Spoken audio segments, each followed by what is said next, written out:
Isang maling liko, isang segundong pagkawala ng konsentrasyon at maaaring hindi ka na makarating sa iyong pupuntahan.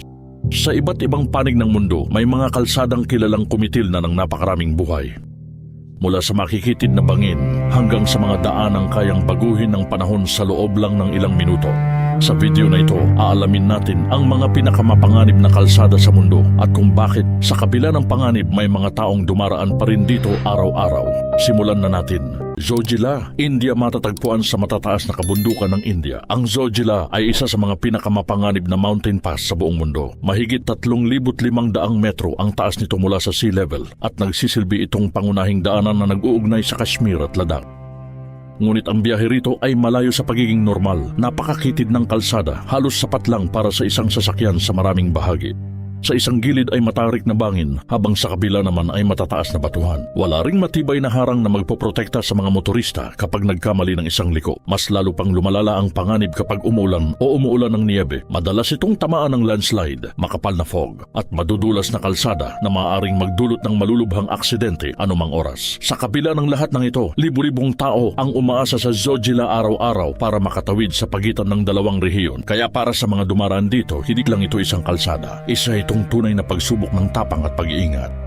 Transfebagrasyan, Romania sa unang tingin. Parang isa lang itong magandang kalsadang paikot-ikot sa kabundukan. Pero huwag kang palilin lang. Ang Transfebagrasyan Highway sa Romania ay isa rin sa mga pinakamapanganib na kalsada sa Europa. Tumatawid dito sa matatriko na bundok ng Carpathian na may matitinding kurbada, matataas na bangin at mga bahaging halos wala ng puwang para sa pagkakamali. Kapag biglang nagbago ang panahon, maaaring matakpan ng makapal na ulap ang buong kalsada sa loob lamang ng ilang minuto. Bukod pa rito, madalas ding magkaroon ng pagguho ng bato at madudulas na daan, lalo na kapag umuulan o natutunaw ang niyebe. Bagamat isa ito sa mga pinakasikat na scenic drive sa mundo, ang bawat pagliko sa Transfebagrasyan ay nangangailangan ng matinding pag-iingat dahil dito ang maling desisyon ay maaaring mauwi sa isang trahedya. Dalton Highway, Alaska. Sa gitna ng napakalamig at mailap na kagubatan ng Alaska, matatagpuan ng Dalton Highway, isang kalsadang kilala hindi lang sa haba nito kundi pati na rin sa matitinding panganib na dala nito. Mahigit 660 kilometro ang haba ng rutang ito at malaking bahagi nito ay graba lamang. Dahil dito, madaling mawala ng kontrol ang mga sasakyan, lalo na kapag umulan, nagyayelo o nababalutan ng makapal na niyebe. Ngunit ang mas nakakatakot ay ang halos walang anumang serbisyo sa kahabaan ng kalsada. Napakakaunti ng gasolinahan, repair shop at signal ng cellphone. Kapag nasiraan ka rito, maaring abutin ng maraming oras o kahit isang buong araw bago may dumating na tutulong. Dahil sa matinding lamig pabago-bagong panahon at napakalayong lokasyon, ang Dalton Highway ay itinuturing na isa sa mga pinakamapanganib na kalsada sa North America. Dito, ang simpleng biyahe ay pwedeng maging laban para sa kaligtasan. Kardungla, India mahigit 5,300 metro ang taas mula sa sea level. Ang Kardungla sa India ay isa sa mga pinakamataas na motorable mountain pass sa mundo. Dahil sa matinding altitude, manipis ang hangin at mabilis magbago ang panahon.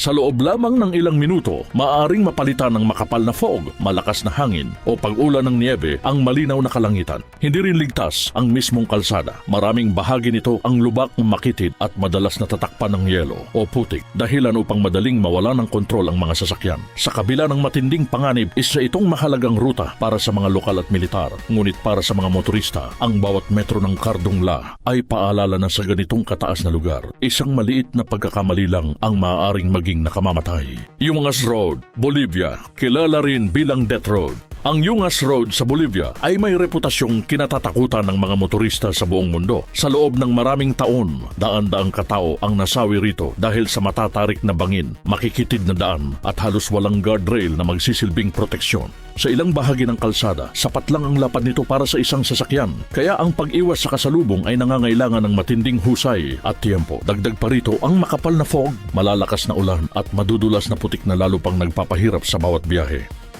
Bagamat may mas bago ng highway na ginagamit ng karamihan, dinarayo pa rin ang Yungas Road ng mga adventurous na siklista at turista. Ngunit hanggang ngayon, nananatili itong isa sa mga pinakanakamamatay at pinakakinatatakutang kalsada sa buong mundo. Atlantic Ocean Road, Norway. Sa unang tingin, para lang itong isang napakagandang coastal road. Pero kapag nagsimulang magwala ang kalikasan, ang Atlantic Ocean Road sa Norway ay mabilis na nagiging isa sa mga pinakamapanganib na kalsada sa mundo. Mahigit 8 kilometro ang haba nito at binubuo ng serye ng mga tulay na tila lumulutang sa gitna ng karagatan. Ngunit dahil direkta itong nakaharap sa Atlantic Ocean, madalas itong hagupitin ng malalakas na hangin at dambuhalang alon. Kapag masama ang panahon, may mga pagkakataong umaabot ang alon hanggang sa mismong kalsada, dahilan upang halos mawalan ng kontrol ang mga dumaraang sasakyan. Sa kabila ng napakagandang tanawin, ang Atlantic Ocean Road ay paalala na sa laban ng tao at kalikasan, isang malakas na hampas lang ng alon ang maaring magbago ng lahat. Guoyang Tunnel, China. Inukit mismo sa gilid ng matarik na bundok. Ang Guoyang Tunnel sa China ay isa sa mga pinakakakahanga-hanga ngunit pinakamapanganib na kalsada sa mundo. Noong dekada 1970, hinukay ito ng mga residente gamit lamang ang simpleng martilyo at pait upang magkaroon ng daan palabas ng kanilang liblib na nayon. Ngunit hanggang ngayon, nananatili pa rin ang panganib. Makitid ang lagusan, limitado ang espasyo para sa mga sasakyan, at sa isang tabi ay makikita ang matarik na bangin sa pamamagitan ng malalaking bintanang inukit sa bato. Dahil sa matatalim na kurbada, limitadong visibility at panganib ng pagguho ng bato, ang bawat pagdaan sa Guoyang Tunnel ay nangangailangan ng matinding pag-iingat. Isang maliit na pagkakamali lamang ang maaaring magkaroon ng nakamamatay na kapalit. Le Passage du Gois, France. Hindi lahat ng mapanganib na kalsada ay nasa bundok. Sa Le Passage du Gois sa France, ang mismong dagat ang pinakamalaking panganib. Mahigit 4 na kilometro ang haba ng kakaibang kalsadang ito na nagdurugtong sa mainland at sa isla ng Noirmoutier. Ngunit 2 beses sa isang araw, tuluyan itong nilalamon ng high tide at nawawala sa ilalim ng tubig. Kapag mali ang oras ng iyong pagdaan, maaari kang matrap habang mabilis na tumataas ang tubig dagat. Ilang motorista na ang nasiraan, na stranded, at may ilan ding nasawi dahil sa maling pagtantiya sa pagtaas ng alon. Dahil dito, mahigpit na sinusunod ng mga dumaraan ang schedule ng low tide. Sa Le Passage du Gois, hindi trapiko ang kalaban, kundi ang karagatang handang lunurin ang buong kalsada anumang oras. Tianmen Mountain Road, China. Kung takot ka sa matatarik na liko, baka hindi mo kayanin ang Tianmen Mountain Road sa China. Kilala ito sa 79 na matatalim na hairpin turns na paikot-ikot paakyat sa gilid ng bundok. Habang umaakyat, lalo ring tumitindi ang panganib dahil sa matatarik na bangin at mga kurbadang halos walang puwang para sa pagkakamali. Kapag bumaba ang makapal na ulap o biglang sumama ang panahon, mabilis na nababawasan ang visibility, dahilan upang maging mas delikado ang bawat pagliko. Bagamat isa ito sa mga pinakasikat na tourist road sa China, dahil sa nakamamanghang tanawin, ang Tianmen Mountain Road ay nananatiling isang tunay na pagsubok sa husay at tibay ng loob ng bawat motorista. Dito, isang maling liko lang ang maaaring magbago ng lahat. Col de la Bonette, France sa taas na halos 2,800 metro mula sa sea level. Ang Col de la Bonette sa France ay isa sa mga pinakamataas na kalsadang maaaring daanan ng mga sasakyan sa Europa. Kilala ito sa matatarik na akyatan, matatalim na kurbada at matataas na bangin na halos walang harang. Isang maliit na pagkakamali lang ay maaaring humantong sa isang malagim na aksidente. Mas nagiging mapanganib pa ito kapag biglang nagbago ang panahon. Ang makapal na fog, malalakas na hangin at niebe ay maaaring magpababa ng visibility at gawing madulas ang buong kalsada. Bagamat dinarayo ito ng mga motorista at siklista dahil sa pambihirang tanawin, ang Col de la Bonette ay nagpapatunay na sa matataas na kabundukan. Ang kagandahan at panganib ay magkasabay na naghihintay. Gotthard Pass, Switzerland. Sa loob ng maraming siglo, ang Gotthard Pass sa Switzerland ay naging isa sa pinakamahalagang rutang tumatawid sa Alps. Ngunit kasabay ng kahalagahan nito ang matinding panganib. Kilala ang kalsadang ito sa matatarik na akyatan, sunod-sunod na matatalim na kurbada at makikitid na bahagi na nangangailangan ng matinding konsentrasyon sa pagmamaneho. Kapag biglang nagbago ang panahon, maaaring matakpan ng makapal na fog ang buong daan. Habang ang ulan o niebe ay nagpapadulas sa kalsada at nagpapataas ng panganib ng aksidente. Bagamat isa ito sa mga pinakabinibisitang scenic road sa Europe, ang Gotthard Pass ay nagpapatunay na sa bawat napakagandang tanawin, may kaakibat na panganib na dapat igalang ng bawat motorista.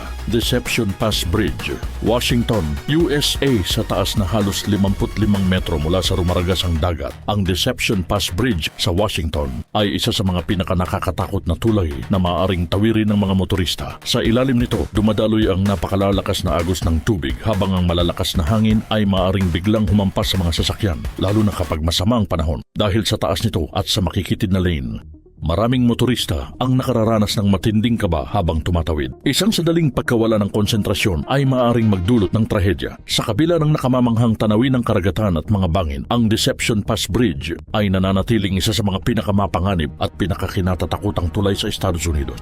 Eshima-Ohashi Bridge, Japan. Sa unang tingin, parang isang higanting roller coaster ang Eshima-Ohashi Bridge sa Japan. Dahil sa matarik nitong disenyo, maraming motorista ang kinakabahan pa lang sa paglapit dito, bagamat mas banayad ang atwal na akyatan kaysa sa nakikita sa larawan. Ang matarik na anggulo at mataas na tulay ay maaari pa ring magdulot ng takot, lalo na sa mga bagitong driver. Kapag umuulan o madulas ang kalsada, kailangan ng dagdag na pag-iingat sa pag-akyat at pagbaba upang maiwasan ang aksidente. Sa kabila ng kakaibang hitsura nito, ang Eshima-Ohashi Bridge ay isa sa mga pinakasikat na tulay sa Japan. Isang paalala na minsan, ang isang tulay na parang imposible ang daanan ay ligtas lamang kung sasamahan ng tamang pag-iingat.